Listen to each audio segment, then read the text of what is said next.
Paling utama mari kita bersama-sama memanjatkan rasa syukur kita kepada Allah Subhanahu wa Ta'ala atas segala nikmat yang Allah limpahkan kepada kita, sehingga di pagi yang sejuk ini kita bersama-sama bisa menikmati snack dan perjalanan indah menuju ke Semarang bersama-sama.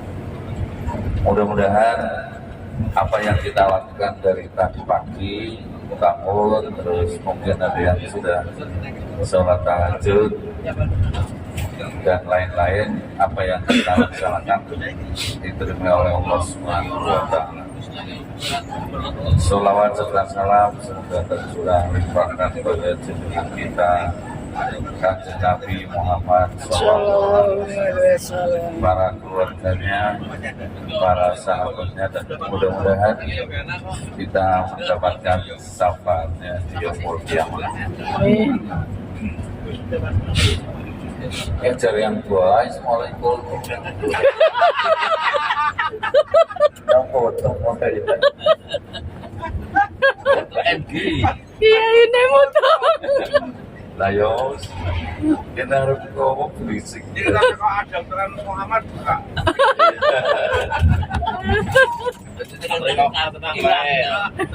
Hilang, lali tenan. Terus, yang cerita teman itu tekan rasa bos pada mimpi. Iya, ada ini. Saya ingin menyampaikan hal yang sifatnya sudah sangat biasa, namun sebagai renungan bersama-sama, dan ini sifatnya dasar. Jika lo nanti ya, Iya ini. Pak Sopir tunggu, Pak Sopir. Gitu ya. A'udzubillahi minasyaitonirrajim. Bismillahirrahmanirrahim. Zalikal, tidak ada keraguan padanya. Hudal lil muttaqin, yaitu petunjuk bagi mereka yang bertakwa. Teman-teman semuanya, ayat ini kita sangat sering mendengar dan sudah tidak asing lagi di telinga kita, karena surat Al-Baqarah menjadi surat yang awal. Dan perlu kita pahami bahwa ayat ini adalah kita gawe sing kayaknya ben karo ngatep ya. Ya. Orang yang tenang baik. Cara lep malah ditakoni. Allah Subhanahu wa Ta'ala menerangkan, menjelaskan kepada kita, menunjukkan kepada kita bahwa Zalikal kitabu, kitab Al-Quran ini la raiba fihi, tidak ada keraguan sedikit. Keraguan dalam artian ini semua isi Al-Quran adalah benar adanya, tidak ada sedikit pun yang perlu diragukan. Ini menjadi sebuah awal yang harus diawali dalam hati kita ketika kita memahami Al-Quran. Jadi Gusti Allah sendiri sudah menjelaskan bahwa di kitab yang berjumlah 30 juz ini isinya semuanya adalah benar, isinya semua adalah pasti, dan tidak ada yang kita kebanyakan Islam keturunan ya. Dalam bahasa seperti ini kita merasa seperti lahir biasa aja. Wong dari kecil kita sudah sering mendengar. Tetapi ada sebuah kelemahan ya, ketika kita dari kecil sudah mendengar seperti ini, sehingga sifat kritis kita menjadi rendah gitu ya. Artinya tidak bertanya berikutnya gitu. Tidak merasa sebuah petunjuk ini sebenarnya petunjuk yang sangat luar biasa. Inilah pada sisi, karena kita Islam keturunan, sehingga kadang-kadang karena sudah sangat terbiasa mendengar petunjuk-petunjuk ayat-ayat ini sehingga kita mendengarkan biasa-biasa. Namun kalau kita cermati dan kita renungi, sebenarnya di dalam ayat ini adalah menjadi pembuka, menjadi awal bagaimana kita memahami Al-Quran, kitab suci yang diyakini oleh umat Islam, bahwa apa yang ada di dalam kitab ini menjadi tidak ada yang salah, menjadi tidak ada yang perlu diragukan, dan semuanya menjadi benar dan menjadi petunjuk. La raiba, tidak ada keraguan di dalamnya. Nah, ketika kita di awal hanya membaca ini, mungkin juga kita akan merasakan semuanya pasti benar. Namun kadang-kadang ketika sudah masuk di dalam isinya, ada beberapa yang kadang-kadang tidak sesuai dengan hati nurani, dengan nafsu, ya, dengan kondisi situasi di lingkungan dan sebagainya. Kita kadang-kadang menjadi seolah-olah Al-Quran itu tidak sesuai dengan kondisi yang ada. Dan sebagai contoh kecil ya, yang sering diperdebatkan di ranah ini, dan ini juga masalahnya kadang-kadang masalah gender gitu. Ketika Gusti Allah Subhanahu wa Ta'ala memberikan tentang petunjuk kepada kita, ini salah satu contoh saja. Yang lain mungkin kita akan bisa menemukan bahwa laki-laki itu sebenarnya boleh menikah lebih dari satu. Tapi tidak turun. Dok-doknya ngantuk, terus kayak tami. Aku harap turun mau merawat nang bojone. Di sini kan di dalam surat An-Nisa itu kan ditunjukkan masna wa sulasa wa ruba'. Boleh menikah lebih dari satu, dua atau tiga. Tetapi kalau tidak bisa adil, ya cukup satu. Pada ranah ini di komunitas perempuan biasanya langsung menolaknya ya. Maka waktu saya kuliah itu pas Tahu kuliah berarti. tahu kuliah itu ya, bahasa kuliah, dosen saya menunjuk tanya sama sama mahasiswi, kamu yakin nggak dengan ayat ini? Percaya nggak dengan ayat ini? Nah, ketika pertanyaannya itu dan dijawabnya tidak yakin dengan ayat-ayat itu, jadi kita akhirnya menjadi ragu dengan Al-Quran. Nah, tentu ini adalah sebuah persoalan teman-teman. Jadi kalimat la raiba ini mengandung sebuah konsekuensi yang tinggi dalam pengertian apapun yang ada di dalam Al-Quran ini, meskipun nanti bertentangan dengan perasaan, bertentangan dengan situasi lingkungan dan lain sebagainya, maka yang benar kita harus mengatakan bahwa yang benar adalah Al-Quran. Ya, jadi yang benar itu Al-Quran. Yang tidak benar adalah yang tidak sesuai dengan Al-Quran. Nah, ketika kadang kita mengatakan seperti itu pun pada ranah-ranah kultural di lingkungan kita, ada yang menganggap bahwa itu radikal gitu ya. Jadi begitu teman-teman. Artinya ayat yang kedua di surat Al-Baqarah ini menjadi titik awal bagaimana kita memahami kitab suci ini. Sehingga ketika kita sudah dikatakan la raiba fihi, sudah totalitas apapun yang terjadi itu bahwa yang benar adalah yang di dalam Al-Quran, karena sudah tidak ada ragu kedua. Yang berikutnya di sini fihi hudal lil muttaqin, di dalamnya di sini adalah petunjuk bagi orang-orang yang beriman. Maka ketika kita sudah berikrar meyakini agama Islam sebagai agama, terus Al-Quran sebagai kitabnya, terus ranah berikutnya adalah kita mengumaninya dan lain sebagainya, maka untuk menuju kepada ketakwaan yang sempurna, petunjuknya hanya Al-Quran, yaitu fihi hudal dalamnya adalah petunjuk, isinya adalah petunjuk untuk orang-orang yang bertakwa.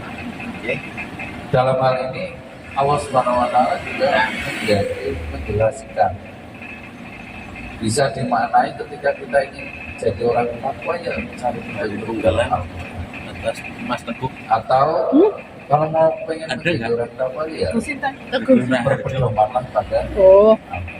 Seperti itu ya. Teguh Raharjo betul. Jangan mencari yang Teguh lain. Raharjo kenapa kumbelan? Teguh Raharjo ada Nah, udah kadang-kadang pada ranah ini pemikiran-pemikiran manusia juga menjadi satu hal yang kadang-kadang mengganggu ya. Sebutan nih kok Pak Anu Pendapat para tokoh, pendapat para ilmuwan dan lain sebagainya. Mario. Selanjutnya Bapak Ibu, teman-teman semuanya, dalam memahami menjiwai, memaknai Al-Quran ini, ternyata kita, terutama bangsa Indonesia, umat Islam bangsa Indonesia, di awal-awal, karena kita tadi saya mengatakan bahwa kita Islamnya kebanyakan keturunan, saya mengatakan kekritisan kita kadang-kadang menjadi rendah.